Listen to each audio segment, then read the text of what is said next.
जय श्री कृष्णा। राधे राधे।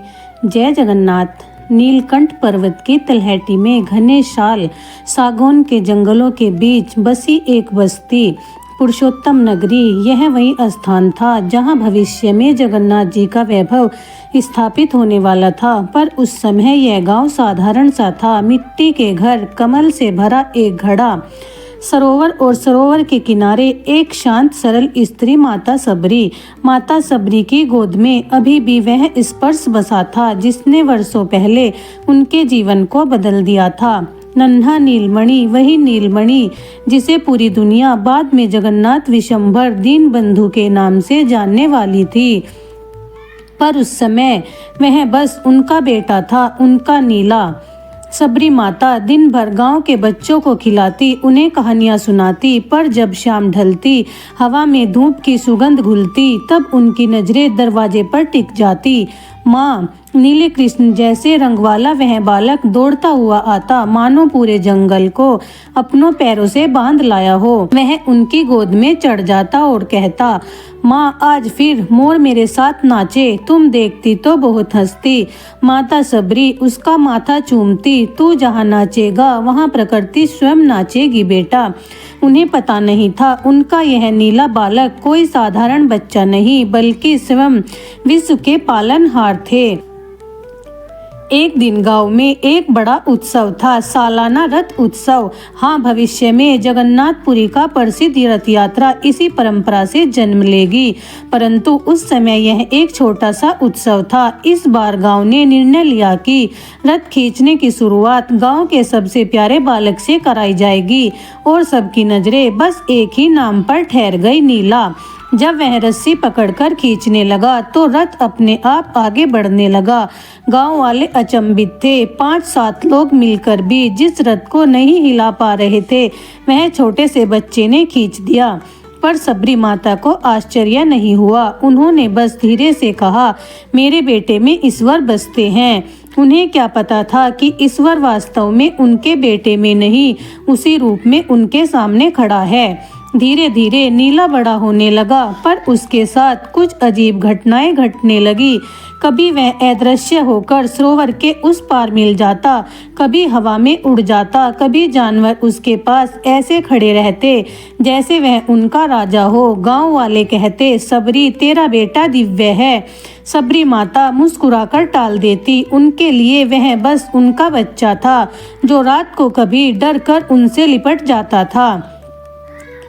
पर एक घटना ने सब बदल दिया। एक तूफानी रात थी, बादल गरज रहे थे, हवा अपने पंखों से धरती को झकझोर रही थी। सबरी माता दरवाजा बंद कर रही थी कि उन्हें लगा नीला आसपास नहीं है। उन्होंने पूरा घर छान मारा, नीला बेटा कहाँ हो, पर कोई उत्तर नहीं मिला। वह बाहर भागी। जंगल में तूफानी हवा थी, पेड़ शोर कर रहे थे, पर माँ का दिल शोर से नहीं डरता। वह तो बस अपने बच्चे की पुकार को सुनता है। उधर एक दिव्य प्रकाश चमका। सबरी माता उस रोशनी की ओर भागी। वहां पहुंचकर उन्होंने देखा नीला एक चमकती आकृति के सामने खड़ा था। वह आकृति कोई साधारण नहीं, वह तो देवताओं के देव विष्णु का तेज था। माता ठिठक पड़ी, नीला ये कौन है बेटा? नीला पलटा। उसकी आंखों में गहरी करुणा थी। उसने धीरे से माँ का हाथ पकड़कर कहा, माँ ये मैं ही हूँ। सबरी माता के पैरों के तले से जमीन खिसक गई। मैं ही हूँ का क्या मतलब? नीला मुस्कुराया, मैं वही हूँ जिसने सृष्टि बनाई, जिसने लोग नारायण कहते हैं। सबरी माता जैसे पत्थर हो गई, तू तो मेरा बेटा नहीं। नीला उसकी गोद में सिर रखकर बैठ गया। माँ, ईश्वर के लिए भी माँ सिर्फ माँ ही होती है और वह तुम हो। मैं तुम्हारा ही बेटा हूँ, हमेशा रहूँगा। उस रात माँ के आंसू रुके नहीं, पर वह आंसू खुशी के थे, अपने पुत्र की सच्चाई जानने की खुशी। कुछ ही दिनों बाद दिव्य आकाशवाणी हुई, हे नारायण, पृथ्वी पर अधर्म बढ़ रहा है। तुम्हें जगन्नाथ रूप में प्रतिष्ठित होना होगा ताकि समस्त जीव तुम्हें सरलता से प्राप्त कर सके। नीला शांत था, पर सबरी माता नहीं। मतलब अब तू मुझे छोड़कर चला जाएगा? नीला उनके चरणों में गिर पड़ा। माँ, मैं कहीं नहीं जा रहा, मैं यहीं रहूँगा, पर मेरा रूप बदलेगा। माता बोली, रूप बदलेगा तो क्या? माँ को नहीं पहचान पाओगे? नीला हंस पड़ा। माँ को कौन भूलता है, ईश्वर भी नहीं।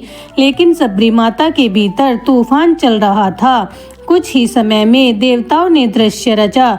पूरी पुरुषोत्तम भूमि में प्रकाश फैल गया। देव गंधर्व अप्सराएं आकाश में उतरने लगी। सन्नाटा और बीच में खड़ा नीलमणि।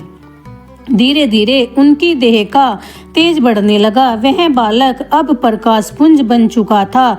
देवताओं ने घोषणा की, आज से नारायण जगन्नाथ बनकर इस भूमि पर विराजेंगे। सबरी माता घुटनों के बल बैठ गई। उनकी आंखों के सामने उनका बच्चा बदल रहा था, ऊंचा, विशाल, तेजमय। और फिर अचानक सब शांत हो गया और वहां खड़ा था लकड़ी के श्याम वर्ण का एक विग्रह। गोल बड़ी बड़ी आंखें, सरल मुस्कान, अधूरे हाथ पांव। यहीं आगे चलकर जगन्नाथ जी कहलाने वाले थे। सबरी माता दौड़कर उस विग्रह से लिपट गई। यह क्या रूप है बेटा? ये हाथ क्यों नहीं? यह पूरा शरीर अधूरा क्यों है? आकाश से आवाज आई, हे माता, जगन्नाथ का यह रूप संसार को बताता है कि ईश्वर अधूरे शरीर में भी पूर्ण होते हैं।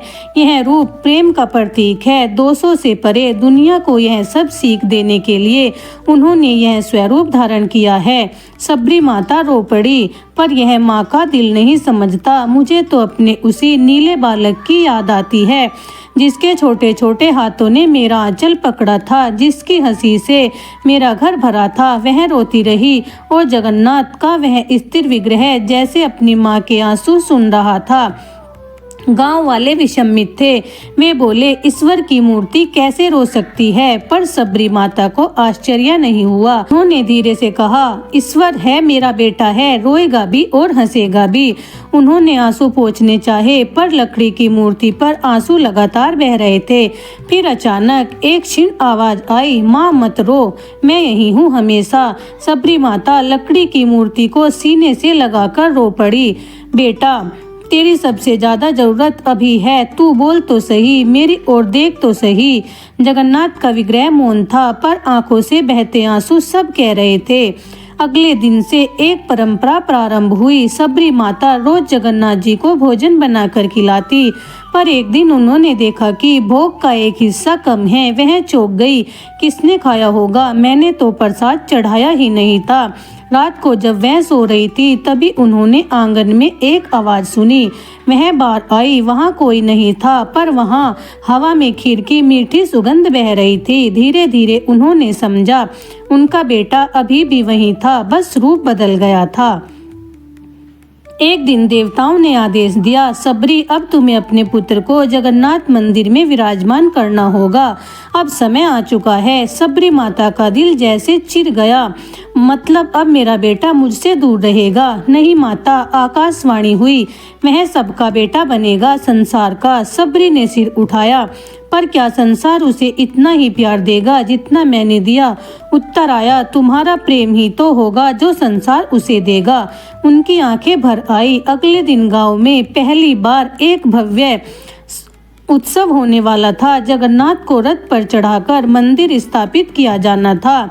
सबरी माता धीरे धीरे जगन्नाथ जी के पास आई। बेटा, आज से तू सबका हो जाएगा, पर माँ से थोड़ा सा हिस्सा तो रहेगा ना? वह विग्रह के सामने बैठ गई। अगर तुझे कभी भी याद आए तो मैं यही हूँ। जैसे पहले तेरी गोदी में सोता था, वैसे ही आज मैं तेरी मूर्ति की छाया में जी लूंगी। वह रोती रही और पहली बार जगन्नाथ के लकड़ी के चेहरे पर एक हल्की सी नमी दिखाई दी, मानो फिर आंखें भर आई हों। गांव में ढोल नगाड़े बजने लगे। लोग जय जयकार कर रहे थे। रथ सज चुका था। जगन्नाथ को उठाकर रथ पर रखने का समय आ गया था। सबरी माता ने अपने हाथ कांपते हुए बढ़ाए। एक बार उन्होंने अपने बेटे को गोद में लेने दो। लोगों ने अनुमति दे दी। उन्होंने जगन्नाथ के विग्रह को अपनी गोद में भर लिया। नीला, आज यह माँ तुझे आखिरी बार गोद में ले रही है। जा बेटा, संसार को खुशियाँ देना। उनके आंसू जगन्नाथ की लकड़ी पर गिरते रहे और कहते हैं, आज भी उस लकड़ी में उनकी ममता की नमी है। जब रथ आगे बढ़ने लगा, सबरी माता घर की सीढ़ियों पर खड़ी होकर देख रही थी। रथ धीरे धीरे आगे बढ़ रहा था, पर अचानक रथ रुक गया। लोग धक्का लगा रहे थे, पर रथ नहीं चल रहा था। तभी एक बुजुर्ग पुजारी बोले, कहीं जगन्नाथ अपनी माता को छोड़कर तो नहीं जाना चाह रहे। सबरी माता रो पड़ी, बेटा मत रुक जा, यह तेरी माँ का आदेश है। जैसे ही उनकी यह बात हवा में फैली, रथ अपने आप चल पड़ा। पर सब ने देखा, जगन्नाथ की बड़ी बड़ी गोल आंखों में आंसू थे, वही आंसू जो इतिहास में दर्ज हो गए।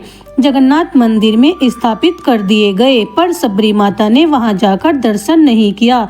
जब गांव वालों ने पूछा, क्यों माता? उन्होंने कहा, मेरा बेटा अब भगवान बन गया है, अब मैं उसे माँ की नज़रों से देखूं तो वह थक जाएगा। माँ का प्रेम बांधता है और ईश्वर को बंधन में नहीं रखा जाता। वह रोज दूर से मंदिर की दिशा में हाथ जोड़ती और कहती, खुश रहना बेटा।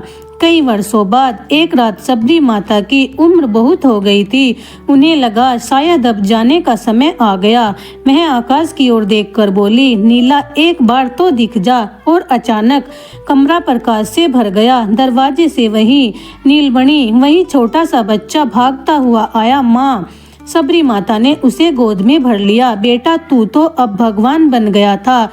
फिर यहाँ नीला बोला, माँ मैं जहाँ भी रहूँ, ईश्वर पहले माँ के होते हैं, बाकी दुनिया बाद में। उस रात सबरी माता उसके सीने पर सिर रखकर सदा के लिए सो गई। और कहते हैं उसी दिन से जगन्नाथ जी की मूर्ति के पास एक अदृश्य माँ सदैव रहती है। उसका नाम है सबरी। जय श्री कृष्णा। राधे राधे। जय जगन्नाथ।